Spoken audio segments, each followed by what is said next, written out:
ইদানিং কাচের পায়েস কিন্তু বেশ ভাইরাল। সবাই কম-বেশি দেখলাম তৈরি করছেন এবং এটা নিয়ে রিকোয়েস্টও করেছেন আমার চ্যানেলে কাচের পায়েসের রেসিপিটি দেখার জন্য। তাই আজকের পর্বে আমি আপনাদেরকে কাঁচের পায়েস তৈরি করে দেখাচ্ছি। খুব সিম্পল, খুব অল্প উপকরণ দিয়ে তৈরি করে নেওয়া যায়। আবার খেতেও কিন্তু বেশ মজার। এটা বেশ ক্রিমি এবং রিচ হয়। অল্প উপকরণে যে এত মজার কাঁচের পায়েস বানানো যায়, তৈরি না করলে কিন্তু বুঝতে পারবেন না। কাঁচের পায়েস বানানোর জন্য প্রধান যে উপকরণ সেটা হচ্ছে সাবুদানা। এখানে সাবুদানা আমি ব্যবহার করছি 1.5 কাপ। আর 1.5 কাপ সাবুদানার পায়েস রান্না করতে কতটুকু দুধের পরিমাণ একদম পারফেক্ট ডিটেলসে শেয়ার করবো। আপনারা A to Z প্রথম থেকে শেষ পর্যন্ত দেখবেন। আশা করছি এই ভিডিওটি দেখে যদি আপনি এটা তৈরি করেন একদম পারফেক্ট হবে, কোনো কিছু কম বা বেশি হবে না। সাবুদানা কিন্তু খুব ভালোভাবে পানিতে ওয়াশ করে নিতে হবে। এরপর পরিমাণ মতো পানি দিয়ে এটাকে ভিজিয়ে রাখতে হবে। আমি 2 ঘন্টার মতো এটাকে ভিজিয়ে রেখেছি।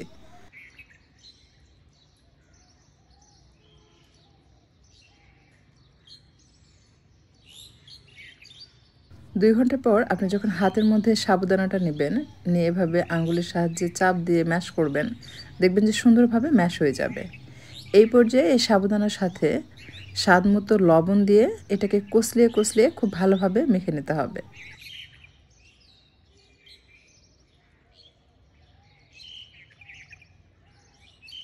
ভালোভাবে মাখানো হয়ে গেলে হাতের মধ্যে সামান্য পরিমাণ ঘি বা তেল নিয়ে এরপর পরিমাণ মতো সাবুদানা নিয়ে হাতের তালুতে গোল গোল করে গোল্লা অথবা চ্যাপ্টা করে মালাই চাপের শেপ দিয়ে তৈরি করে নিতে পারবেন। সবগুলো একসাথে তৈরি করে পায়েস রান্না শুরু করতে হবে।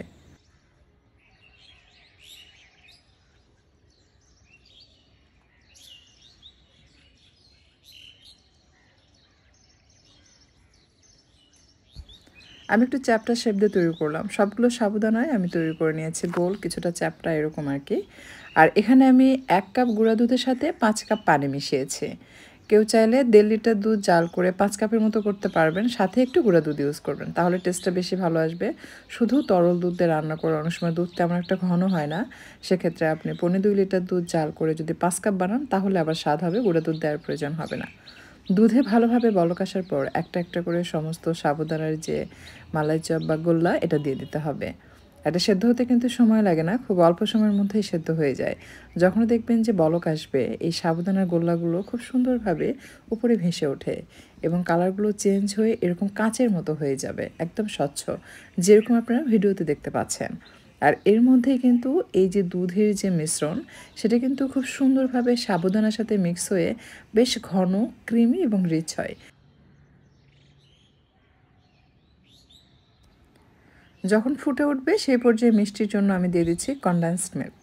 কেউ চাইলে চিনিও ব্যবহার করতে পারবেন, তবে কে কেমন মিষ্টি খেতে পছন্দ করেন সেটা বুঝে আপনারা কনডেন্সড মিল্ক অ্যাড করবেন। আমি কিন্তু পরিমাপটা বলতে পারছি না, কারণ হচ্ছে আমি ঢেলে দিয়েছি।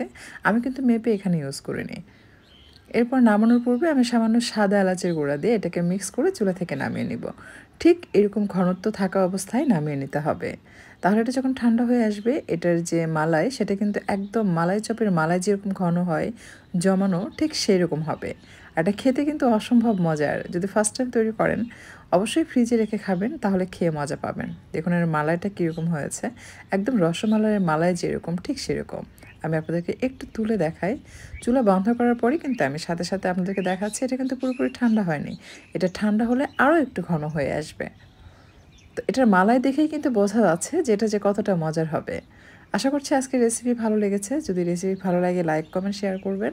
আর এরকমই সহজ আর মজার মজার সব ইউনিক রেসিপি পেতে আমার চ্যানেলটি সাবস্ক্রাইব করে নিয়মিত চ্যানেলের সাথে থাকবেন আশা করছি।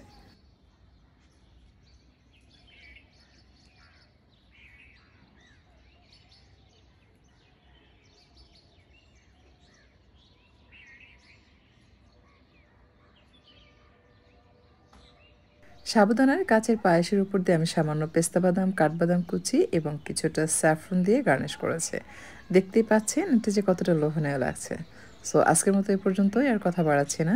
আপনাদের সকলের সুস্বাস্থ্য কামনা করে বিদায় নিচ্ছে। ভালো থাকবেন সবাই।